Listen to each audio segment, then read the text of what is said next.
Hello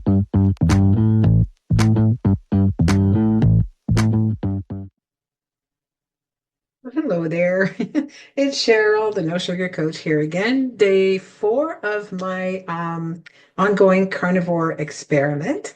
So just to give you an update, today I've lost another half a pound, so half a pound lighter. Great. So that's a total of 4.5 pounds so far since December 27th. Today is December 30th. So this morning's blood glucose reading was 4.6, which is down from 6.0, which is where I started on day 1. So that's really, really good. It's phenomenal, and I'm really happy. And in yesterday's video, I talked about glucose readings in the morning and how important they were, to kind of let me know how I was doing metabolically speaking.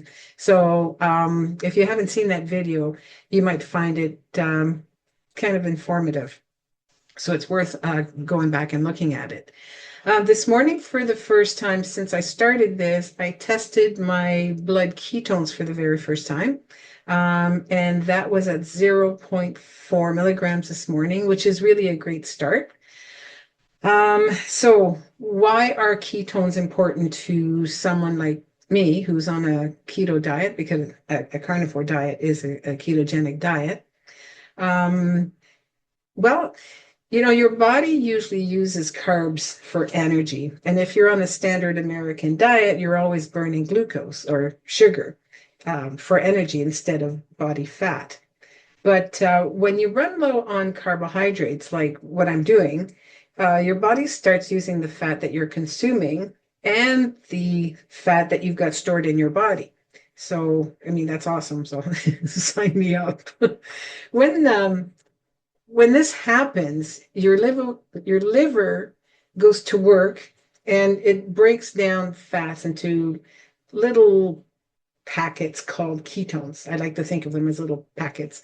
It's like your body's making its own special kind of fuel, and this is like a normal and healthy thing to happen. So, and that's the state of being in ketosis. You've probably heard the words ketosis before. And I mean, the best way to get into ketosis is through a keto diet, which is very low in carbs and pretty high in fats.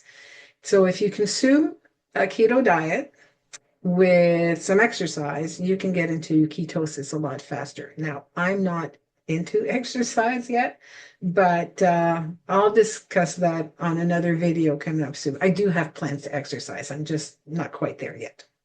Now, some people say that ketosis is a dangerous thing, but that's because they confuse the word ketosis with the word that's very similar, which is ketoacidosis, and it's not the same thing at all. We can get into that in another video. So, in terms of in terms of the numbers that I would like to see when I'm testing my ketones, I'd like to reach anywhere between 1.0 to 3 milligrams per deciliter. It's a range that I've been in before, and I feel really, really good when I'm there.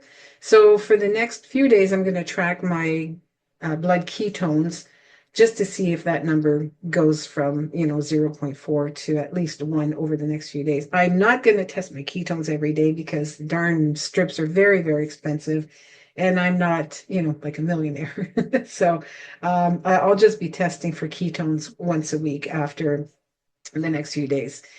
So now, I had a question come through from a viewer yesterday. He wanted to know why I'm adding butter to my cans of fish. So if you've been following me so far, you know that I've started my carnivore experiment with doing 5 days of eating fatty fish. These are tins of sardines or salmon that I add butter to. Anyway, I thought it was a good question because and something I should have probably explained earlier. So the idea of having the added fat to my sardines is so that I can so that I can reach an ideal fat to protein ratio. So the ideal fat to protein ratio for a healthy carnivore diet typically falls in the range of 70 to 80% fat and 20 to 30% protein by caloric intake, right? So that means consuming about 1.5 to 2 grams of fat for every gram of protein. So in this case, if I just have a can of water packed sardines, I'm only getting about 48% fat. But if I add the butter, the 2 tablespoons of butter to that can of sardines, I bump that fat up to 77% fat. Now I'm like in the perfect zone by doing that. So why wouldn't I just buy sardines in oil? Because I don't like seed oils like canola oil and stuff like that. And I don't think that the quality of olive oil in some sardine cans is, of the best quality. Plus, these oils are not animal based, so I can't have them during the carnivore experiment. So for me, adding the butter or bacon fat is, my best way to go. So this kind of um, takes the lid off what some people think a carnivore diet is. A lot of people think that a carnivore diet is just about eating meat, but it's not. Fat plays a very important role. So if you're going to do a carnivore diet, don't fear the fat. I mean, I've tried a carnivore diet before, and I didn't realize the importance of, having the right fat to protein ratio. And, I kept falling off trying and not getting the results that I was looking for. So make sure you get 70 to 80% fat. A great way to track your those macronutrients is to use an app.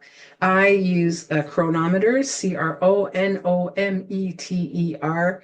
It's a tremendous app. I love it. I subscribe to the paid version, but there is a free version as well. So I would highly recommend it if you want to start tracking, in any sort of macros. But definitely, if you're going to do the carnivore diet, you definitely have to do that 70 to 80% fat to 20-30% protein. So on that note, that's all I've got today. And I will be back tomorrow with another update. So if you have any questions, by all means, drop me a note and I would love to answer any of the questions you may have. And of course, before we part ways, I'd love for you to give me a thumbs up or for you to subscribe to my channel. That's all I've got for you right now. We'll talk to you soon. Bye for now.